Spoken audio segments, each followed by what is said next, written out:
पुराने जमाने की बात है। एक राज्य में फारिस नाम का शहजादा रहता था। चेहरा तो उसका चांद की तरह चमकता था, लेकिन दिल में बहुत घमंड था। उसे लगता था कि दुनिया में उससे ज्यादा अक्लमंद, बहादुर और खूबसूरत कोई नहीं। राजमहल में जब उसकी शादी की बात चली, तो उसने ऐलान किया, मैं किसी आम लड़की से शादी नहीं करूंगा।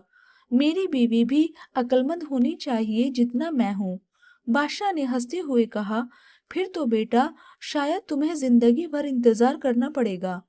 लेकिन एक दिन पड़ोसी राज्य की शहजादी जरीन का रिश्ता आया। जरीन के बारे में मशहूर था कि वह बड़ी समझदार और चालाक है। फारिस ने बिना देर किए शादी मंजूर कर ली, ये सोचते हुए कि देखते हैं किसकी अकल भारी पड़ती है।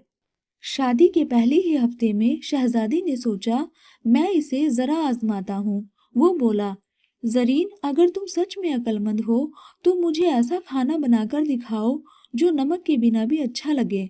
शहजादी मुस्कुराई और बोली, हुजूर कल का खाना यादगार रहेगा। अगले दिन जरीन ने मीठा पुलाव और केसर वाला दूध बनाया। शहजादा खा के हैरान रह गया। वाह, ये तो सच में बहुत लजीज है। जरीन बोली, देखा हुजूर, स्वाद केवल नमक से नहीं समझ से भी बनता है। शहजादा चुप रह गया, पर अंदर ही अंदर सोचने लगा, ये औरत मुझे मात दे रही है। कुछ दिनों बाद उसने फिर से इम्तिहान लिया।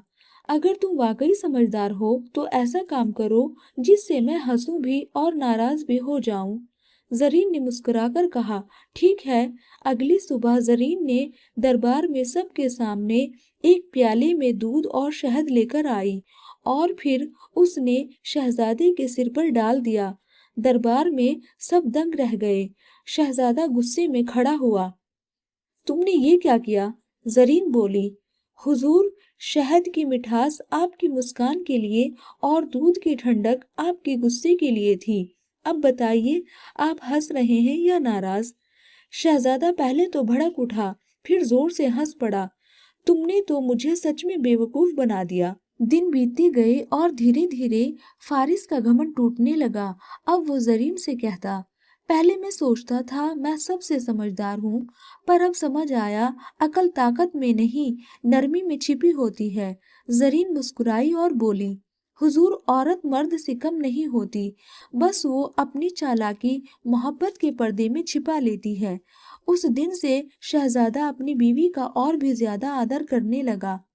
राजमहल में हर कोई कहता, अगर घमंड लोहे जैसा हो तो बुद्धिमानी हीरे की तरह उसे काट देती।